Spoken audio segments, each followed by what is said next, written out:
Welcome to my channel GK with Sunny. आज इस video में हम लोग 10 ऐसे current affairs objective questions Hindi में करने वाले हैं जो कि बहुत ही ज़्यादा इंपॉर्टेंट होते हैं आपके कंपटीशन एग्जाम के लिए। ठीक है, तो ऐसे 10 करेंट अफेयर्स ऑब्जेक्टिव क्वेश्चन हम लोग आज के इस वीडियो में कवर करेंगे। तो चलते हम लोग वीडियो को पूरे लास्ट तक देखते हैं और 10 क्वेश्चन को अच्छे तरीके से हम लोग पढ़ेंगे। इस वीडियो में सबसे फर्स्ट नंबर पे जो क्वेश्चन है वो आता है, हाल ही में किस देश ने पहला पूर्ण एआई आधारित विश्वविद्यालय शुरू किया है। तो फर्स्ट क्वेश्चन की अगर हम बात कर लेते हैं तो फर्स्ट नंबर क्वेश्चन में आता है कि हाल ही में किस देश ने पहला पूर्ण एआई आधारित विश्वविद्यालय शुरू किया है। तो ये क्वेश्चन है, इसका सही आंसर आप कौन सा होगा। ऑप्शन नंबर ए में दिया है भारत, ऑप्शन नंबर ए में क्या दिया है, ऑप्शन ए में भारत, ऑप्शन बी में चीन, उसके बाद अमेरिका, उसके बाद यूएई। तो इसका करेक्ट आंसर हो जाएगा डी ऑप्शन यानी यूएई हो जाएगा, यानी करेक्ट आंसर इसका क्या होगा, यूएई हो जाएगा। ठीक है, यानी हाल ही में किस देश ने पहला पूर्ण एआई, हाल ही में किस विद्यालय ने, अगर क्वेश्चन की बात करें कि यहाँ पे दिया हुआ है कि हाल ही में किस देश ने पहला, हाल ही में किस देश ने पहला पूर्ण एआई आधारित विश्वविद्यालय शुरू किया है। तो इसका करेक्ट आंसर हो जाएगा, इसका करेक्ट आंसर हो जाएगा भारत, चीन, अमेरिका और यूएई में क्या, इसका करेक्ट आंसर डी ऑप्शन यानी यूएई। ठीक है, तो इसका सही आंसर हो जाएगा डी ऑप्शन। चलते हम लोग नेक्स्ट क्वेश्चन, क्वेश्चन नंबर 2 में पढ़ेंगे।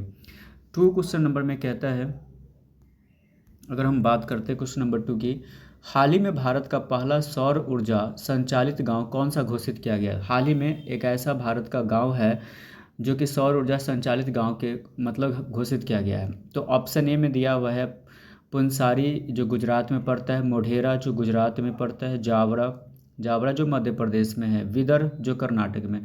तो इन चारों ऑप्शन में से कौन सा सही ऑप्शन होगा। तो इसका सही ऑप्शन हो जाएगा मोढेरा गुजरात। ठीक है, तो इसका करेक्ट ऑप्शन हो जाएगा, इसका करेक्ट आंसर हो जाएगा मोढेरा, यानी गुजरात में जो पड़ता है वहाँ सौर ऊर्जा संचालित गांव को घोषित किया गया है।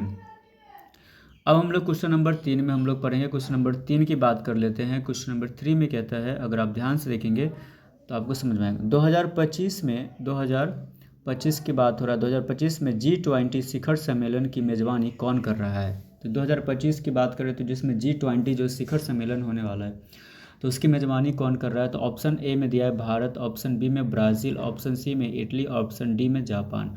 तो अगर फर्स्ट में भारत है, सेकेंड में ब्राज़ील है, सी ऑप्शन में इटली है, डी में जापान है, तो इसका करेक्ट आंसर क्या होगा। तो इसका करेक्ट ऑप्शन हो जाएगा आपका option number B is the correct answer यानी ब्राज़ील। ठीक है, तो इसका सही आंसर होगा ब्राज़ील। यानी 2025 में जो G20 शिखर सम्मेलन की मेज़बानी कौन कर रहा है, तो ब्राज़ील कर रहा है। चलते क्वेश्चन नंबर 4 की तरफ पढ़ते हैं। क्वेश्चन नंबर 4 क्या कह रहा है देखते हैं। क्वेश्चन नंबर 4 की अगर हम बात करते हैं, क्वेश्चन नंबर 4 में क्या कहता है कि हाल ही में किस भारतीय राज्य ने मुख्यमंत्री सीखो कमाओ योजना शुरू की है। हाल ही में किस भारतीय राज्य ने मुख्यमंत्री सीखो कमाओ योजना शुरू की है। क्वेश्चन नंबर 4 है, ऑप्शन ए में दिया है उत्तर प्रदेश, ऑप्शन बी है Bihar, option C Madhya Pradesh, option D Chhattisgarh. 4 option दिए हैं, पहला ऑप्शन उत्तर प्रदेश, दूसरा option Bihar, C option Madhya Pradesh, D option Chhattisgarh. इनमें से सही आंसर इसका कौन सा ऑप्शन हो जाएगा, मध्य प्रदेश। क्या होगा, तो यहाँ पे जो है ना इसका option number C is the correct answer, यानी मध्य प्रदेश जो है उसने हाल ही में भारतीय राज्य ने क्या किया है कि मुख्यमंत्री सीखो कमाओ योजना शुरू की है। तो क्वेश्चन नंबर 4 का था। चलते हम लोग क्वेश्चन नंबर 5 की तरफ बढ़ते हैं और क्वेश्चन नंबर 5 को देखते हैं।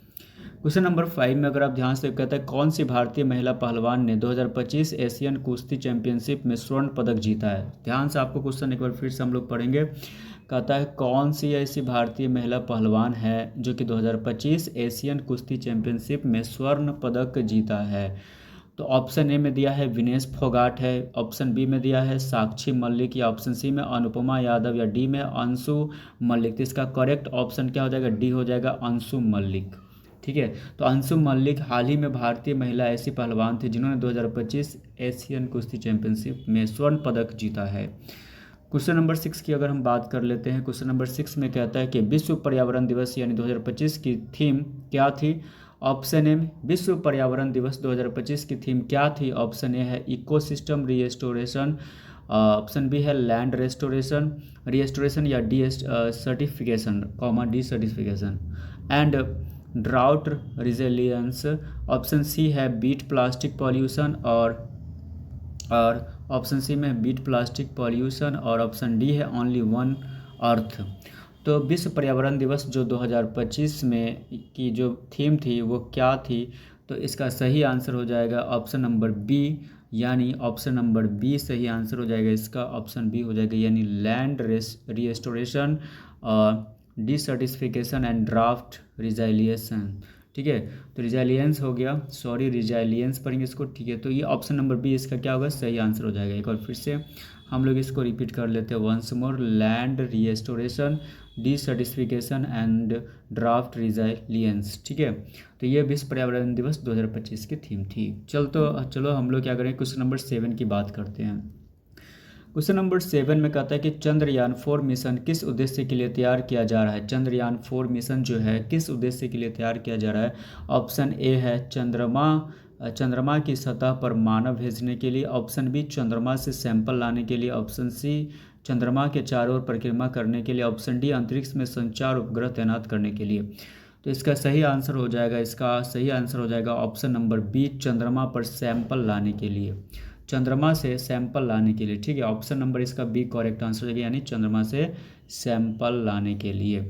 ठीक है, चलते हम लोग क्वेश्चन नंबर 8 की तरफ बढ़ते हैं। क्वेश्चन नंबर 8 में है, क्वेश्चन नंबर 8 की हम बात करते हैं। हाल ही में जारी ग्लोबल पीस इंडेक्स 2025 में भारत की रैंक क्या रही। तो ऑप्शन ए में दिया है 126, ऑप्शन बी में 135, ऑप्शन सी है 141, ऑप्शन डी है 149। तो इसका करेक्ट आंसर हो जाएगा 149, यानी C option is the correct answer of this question. हाल ही में जो जारी ग्लोबल पीस इंडेक्स 2025 में भारत की रैंक क्या थी, तो 141 थी, यानी 141 इसकी रैंक थी भारत की। ठीक है, चलते हम लोग क्वेश्चन नंबर 9 की तरफ बढ़ते हैं। तो क्वेश्चन नंबर 9 में क्या कहता है कि भारत का पहला ग्रीन हाइड्रोजन ट्रेन किस रूट पर शुरू की गई है ना। भारत का पहला ग्रीन हाइड्रोजन ट्रेन ये ग्रीन हाइड्रोजन ट्रेन की बात हो रहा है, किस रूट पर शुरू की गई। ऑप्शन ए है नई दिल्ली से अंबाला, ऑप्शन बी काशी से वाराणसी, ऑप्शन सी जम्मू से कटरा, ऑप्शन डी जयपुर से उदयपुर। तो इसका करेक्ट आंसर हो जाएगा, इसका करेक्ट ऑप्शन यानी करेक्ट आंसर हो जाएगा डी हो जाएगा, यानी जयपुर से उदयपुर। ठीक है, तो ग्रीन हाइड्रोजन ट्रेन जो हाल ही में शुरू किया गया पहला ट्रेन है ग्रीन हाइड्रोजन ट्रेन, जो कि कौन से रूट पे शुरू की गई है, तो जयपुर से उदयपुर वाले पे। चलते हम लोग क्वेश्चन नंबर 10 की बात कर लेते हैं। क्वेश्चन नंबर 10 की बात करते हैं।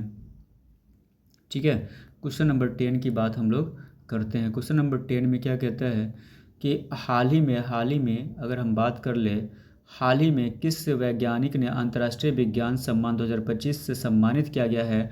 अगर आप ध्यान से देखो तो आपको एक चीज़ समझ में आने वाली है कि हाल ही में किस भारतीय वैज्ञानिक ने अंतर्राष्ट्रीय विज्ञान सम्मान 2025 से सम्मानित किया गया। ऑप्शन ए है TC Anand Kumar, option B है जी माधवन नायर, ऑप्शन सी है doctor Neeraj Sharma, option D है डॉक्टर रोहिणी देश पांडे। ठीक है, ऑप्शन डी में है डॉक्टर रोहिणी देश पांडे। तो इन ऑप्शन में से कौन सा, doctor Neeraj Sharma, C option है। तो इसका सही आंसर हो जाएगा सी, यानी doctor Neeraj Sharma is the correct answer of this question. यानी हाल ही में किस भारतीय वैज्ञानिक को अंतर्राष्ट्रीय विज्ञान सम्मान 2025 से सम्मानित किया गया है, तो डॉक्टर नीरज शर्मा को सम्मानित किया है हाल ही में। तो यही हमारे 10 क्वेश्चन जो होते हैं ऑब्जेक्टिव, जो हमारे कंपटीशन की तैयारी के लिए बहुत ज़्यादा इंपॉर्टेंस होते हैं, जो आपकी कंपटीशन की किसी भी तैयारी में बहुत ज़्यादा, ये करंट अफेयर्स से रिलेटेड है। तो जो करंट क्वेश्चंस होते हैं वही इस वीडियो पे चैनल